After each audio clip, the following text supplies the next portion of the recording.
Hello, my name is Catherine Urquhart, and today I thought I'd record a short exercise that you might find to be helpful to try when you get that email into your inbox that makes you feel emoji. Has it come from a client? Has it come from someone you work with? Is it from somebody else outside of the office? All depends. But I think that you know what I'm talking about when I say that these emails come into your inbox and they give rise to some pretty strong feelings. Um, Before we kind of delve into dealing with that, let's just try taking 3 deep breaths. A beautiful deep inhale, fully filling the lungs, holding it for a moment, and then deeply exhaling. Be kind, even this can feel hard when we're having a moment. A second beautiful deep breath in, holding it and exhaling this time. Whew, just trying to loosen the body a little bit. And the third deep inhale, feeling all of that beautiful fresh air coming into your lungs and then letting go. As we sit, before taking any action, before coming up with any ideas, any response, just take a moment to really think into how you're feeling. And it could be different things for different people. Have a think where you are now. What is the emotion that is coming up? Oof. And where in particular might you be feeling that in your body? Is it anger? That's pretty strong. Where do you feel that? Is it frustration? Are you feeling anxious? Well, I'm using words, but in this moment, just have a think about how you're feeling. And as we like to say, notice it to name it.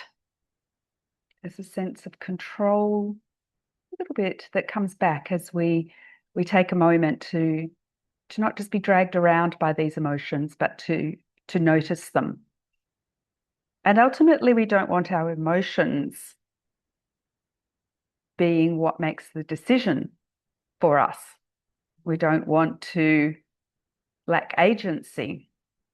So if we take a moment to pause, take 3 deep breaths, tune into what emotion has come up because of this email, then we start to think about that idea that we can create some space between the stimulus, the email, and our response, whatever that might be.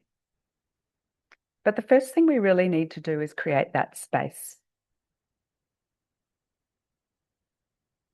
Because without that, our emotions are in control. And when we respond from that place, we may not be curious about what's going on. We may simply be furious.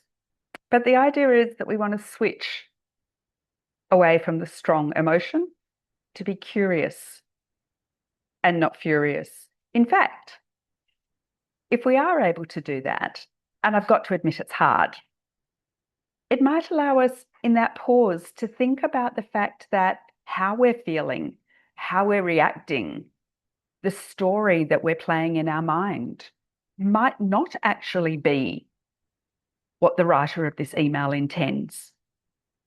Impact, the impact that the email is having on you, might not be the intention of the writer. It might be, but we don't know. And quite a lot of the time, we're writing stories in our mind that simply don't exist.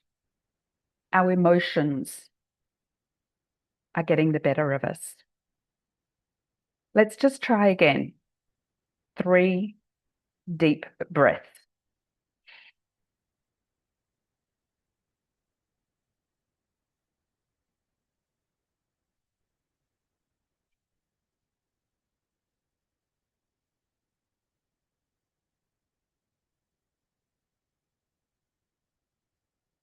And number 3, the deepest, most beautiful breath you've taken so far today.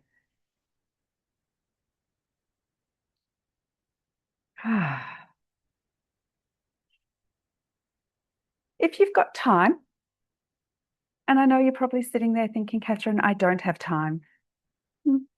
If you have time, before you do anything else, maybe grab a piece of paper or your phone. And what I'd suggest is that you handwrite or dictate your response. Stay away from the keyboard. And some people love that. They even like to write the email that they're not going to send. And I get that. But my recommendation is to handwrite or dictate the response because it's a different medium. What we're trying to do here is create that space between stimulus and response. And in doing something a little bit different, not typing, handwriting, or let's say dictating, just a voice memo on your phone, it creates a little bit of a shift. And that's all we're trying to do, just a little bit of a shift.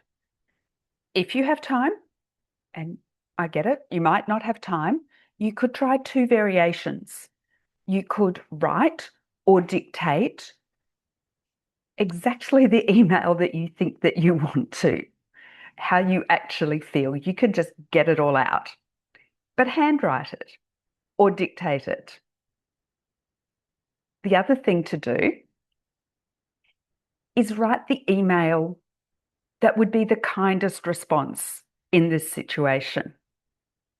You'd be like, I'm never going to do that. I get it. But we're trying just to rewire our brain.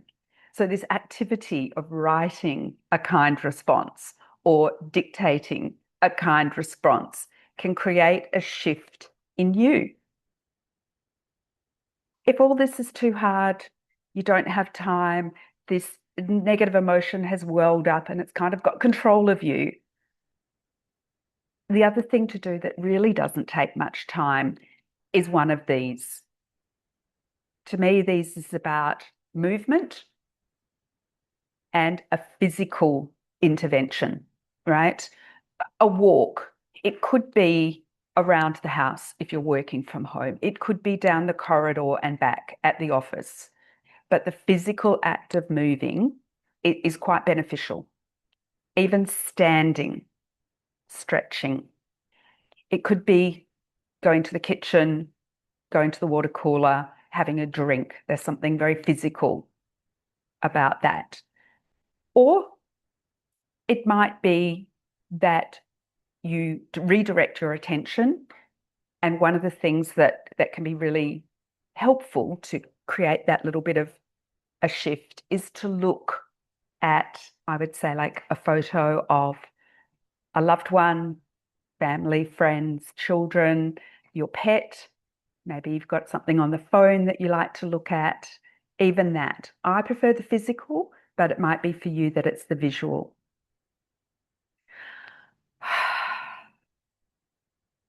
Let's not react. Let's not react. Let's not be pulled around by our emotions. We've taken some deep breaths.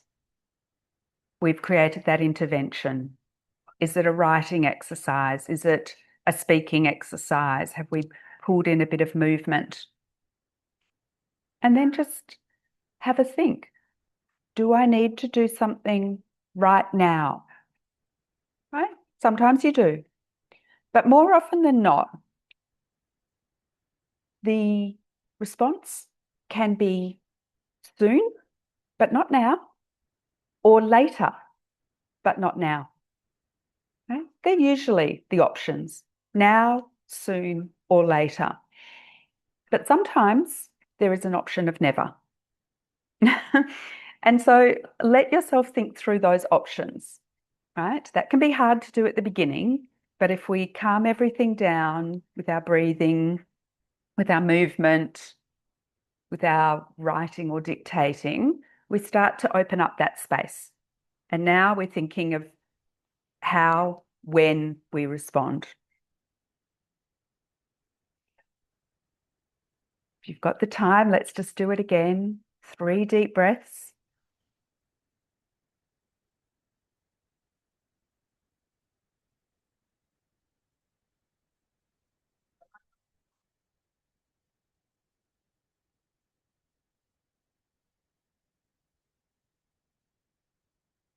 And you might even notice how much easier it is to take those lovely deep breaths, even now compared to the start of the exercise.